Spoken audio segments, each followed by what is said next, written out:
Starting an apprenticeship can be intimidating. And unfortunately, nobody really ever tells you what to expect. Now you're going to be among your peers, the people who are seasoned and experienced in the craft you wish to learn.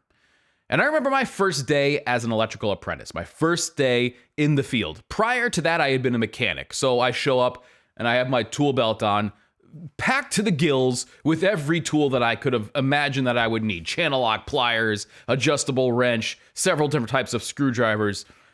Well, I get there and I'm in the van with my journeyman and he pulls me aside. He goes, "Hey, listen, you're not going to need half of those tools. You're probably not going to need any of them today. We're going to be pulling wire. So why don't you leave your tools here?" And it was a lesson that I learned before I even started. So most people are wondering, okay, well, I'm starting my apprenticeship. What should I expect? What should I do? What are the things to avoid?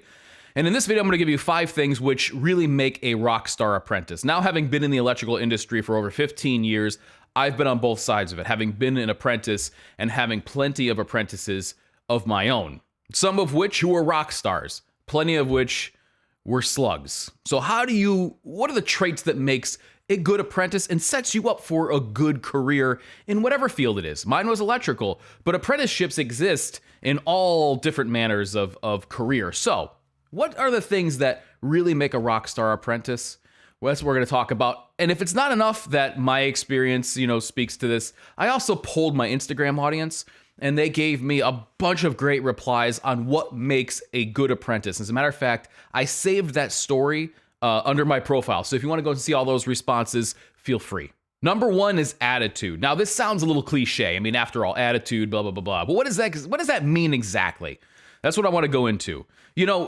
The idyllic image of a master and apprentice is sort of a working class version of teacher and student. The problem is, though, is now jobs are run so tightly, crews are run lean, and there's just no time to stop and teach. Matter of fact, what I was told was pay attention, try to keep up, and learn a few things along the way. And that's just the way it is now. So imagine the perspective of, the seasoned worker who is supposed to take an apprentice under his wing. Okay, your workload doesn't change. You're supposed to get the same amount of stuff done in that day as you were prior, but now you have somebody with you, okay?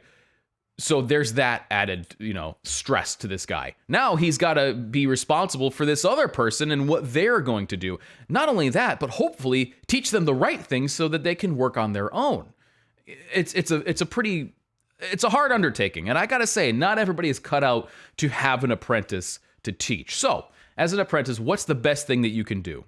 Well, the best thing that you can say after an introduction and a firm handshake is, "How can I help?" That's somebody I can use. That's somebody who now doesn't become a hindrance, they become a benefit. All they're after is how they can help.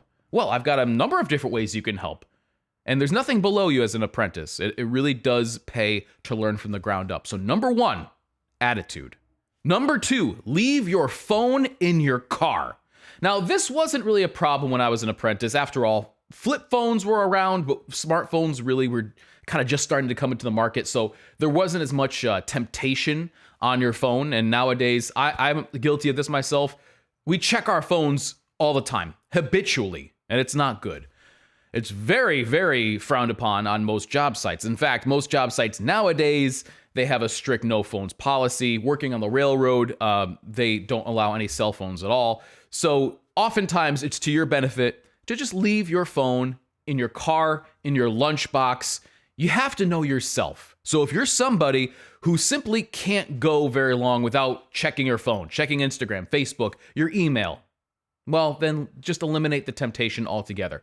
Put it aside, and then you'll check it later. There was a time when a job site would have a job site telephone, and it was in the trailer, and when you drove home, it was actually pretty relaxing because nobody was blowing you up. You didn't have to worry about it. You could kind of be alone with your thoughts. I'm old enough to remember beepers, okay? So even before that, they still got work done. My point is, you can still get work done. You don't need your phone. And if you're in a circumstance where, let's say your wife is pregnant, something like that, you have a loved one who's sick and you're waiting on information, explain that. And put it in your pocket and don't look at it until something like that, comes through. Leave your phone at home, in the car, in your lunchbox, because an apprentice with a phone is not only useless, they can be downright dangerous. Number 3 is show up early and leave a little bit late. Don't be the first person to leave. And now I know this sounds a little silly. After all, most often people are getting paid by the hour, right? So why would you put in time that you're not getting paid for? Well, the answer is simple. Number 1, it's a built-in buffer. If you get there 10, 15 minutes early, it's a buffer against traffic, unforeseen circumstances. You forgot your wallet at home. Oh, I got to turn around and get it. Now you're not late. So you have that built-in time buffer. That's pretty nice to have. The other thing, if I get to the job and there's an apprentice waiting there for me, eager to go, he's already got a leg up in my book, or she.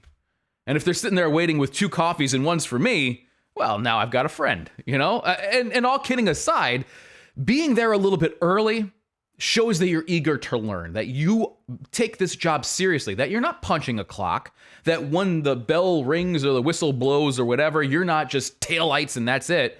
You're actually interested in learning. That's what this is about. This is more than just a job.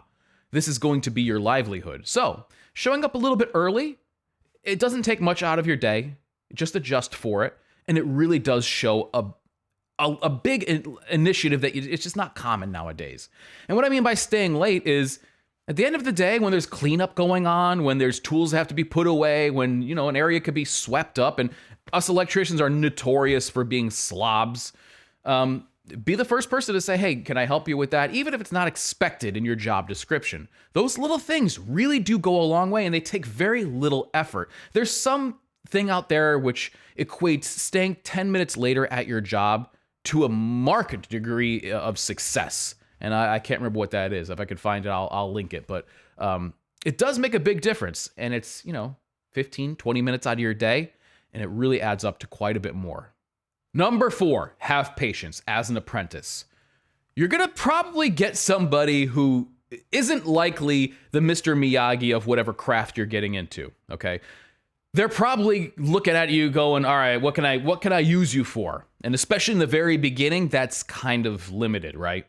So if they ask you to sweep, if they ask you to clean up, if they ask you to go and get parts, do it, and do it to the best of your ability.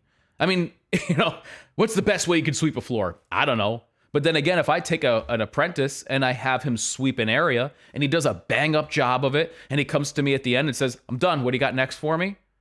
That's a heck of a lot better than the person who takes all day to sweep that area. Not only that, but you get to learn the job from the absolute ground up. So when it comes time for you to tell somebody to clean up an area or go get a tool, you know exactly how long it takes and what a good job looks like. Knowing what goes into telling other people what they should be doing is essential to being a good leader in the future. So what you're doing may seem like a menial task, but it will pay dividends in the end. Number 5, the gear. Now, you may have noticed that, with this channel focusing as much on clothing and boots and stuff like that as I do, I haven't spoken about gear yet, but we're going to change that because here's the thing. Gear, your clothing, all that stuff, it falls pretty low on the priority list when it comes to a successful apprenticeship. Nobody has ever learned more because they had the right boots on their feet. Let's just face the facts. Still, it's a segment which really shouldn't be ignored, so here are a few things to consider. First is buy your clothing that you intend to wear on the job before your apprenticeship starts. A lot of apprentices are very young. They're just getting out of high school, maybe trade school, and they're getting into the job, okay? You want to know how to spot the new guy on the job? Look for the dude who's wearing head-to-toe brand new Carhartt who look like he just stepped out of a catalog, all right? So there's a couple benefits to buying your gear and wearing it beforehand, okay? Number 1, you learn what fits. You learn what things you should wear in the heat, in the cold. You learn what to wear in the future. You kind of understand how your gear works. And knowing how to dress for the climate or for the task is really essential.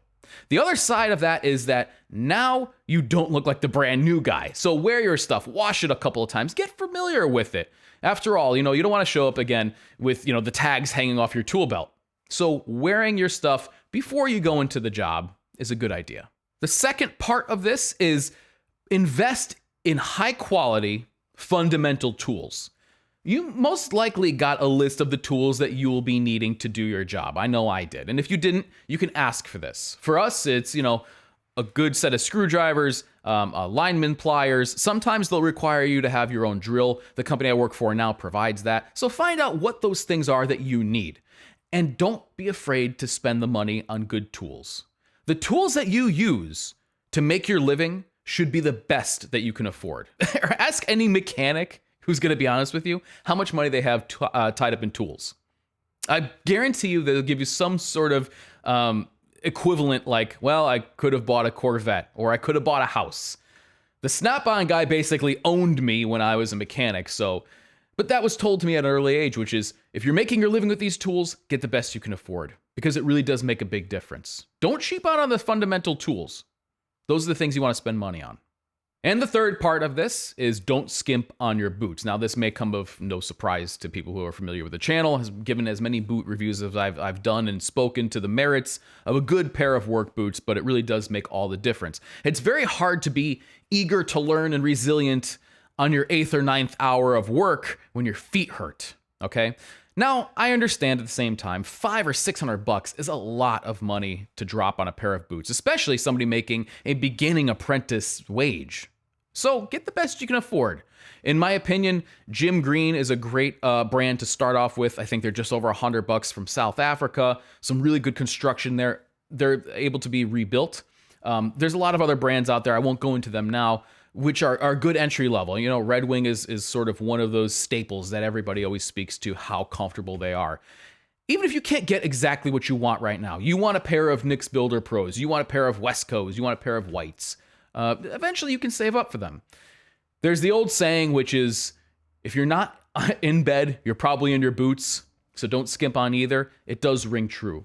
Your boots are the fundamental thing that really, it gives you more energy, makes you more comfortable, makes you more resilient and willing to work the next day. So spend what you can, don't go into debt, but don't be afraid to spend on boots. A successful apprenticeship requires hunger, patience, and humility.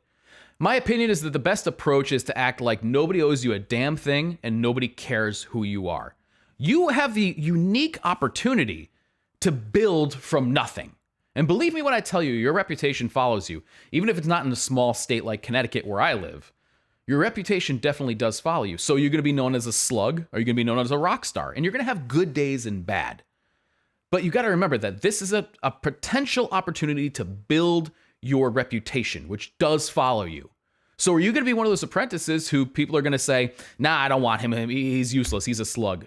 Or are you going to be one of those guys who say, no, I need to keep him on the job. He's really great. Or she. I don't want to, exclude anybody here. But that's the case. A couple other things that really served me well is if there's a problem, if there's a mistake, and as an apprentice, you will make mistakes. It's expected. Report it as soon as you can. I always tell people, listen, tell me. Just come and tell me when something went wrong. Something broke, a wire got nicked, whatever the problem is, tell me as soon as you can. Because the only thing worse than bad news is bad news late. And in that case, I try not to ever, berate anybody unless it's the third or fourth time that they've done something after being warned. Tell me what it is. Tell me the problem, because then we have more options on how to get ahead of it and fix it. If you tell me after we poured the concrete slab, well, now we have no options. We're stuck. So tell people when there's problems. Own it. Just own your mistakes. It really does go a long way. And that really, most of these things can kind of be applied to life as well. So anyway, I want to know what you think, especially if you're somebody who has had apprenticeships or apprentices underneath you, who's gone through the process, people who are seasoned even more than I am. I'd love to hear from you in the comments, because I'm hoping that this will be a great resource for those getting into the workforce who need to know what to expect. And if you're interested, I can do something in the future about more going into the gear you might need. Of course, that depends on the trade or the craft that you're getting into, so that does kind of vary. I'm willing to tackle that if you're interested. So let me know in the comment section below. But these are the 5 things that the best apprentices I've ever had have really embraced and have used to their advantage. So let me know what you think. Thank you so much for watching, and I'll catch you next time.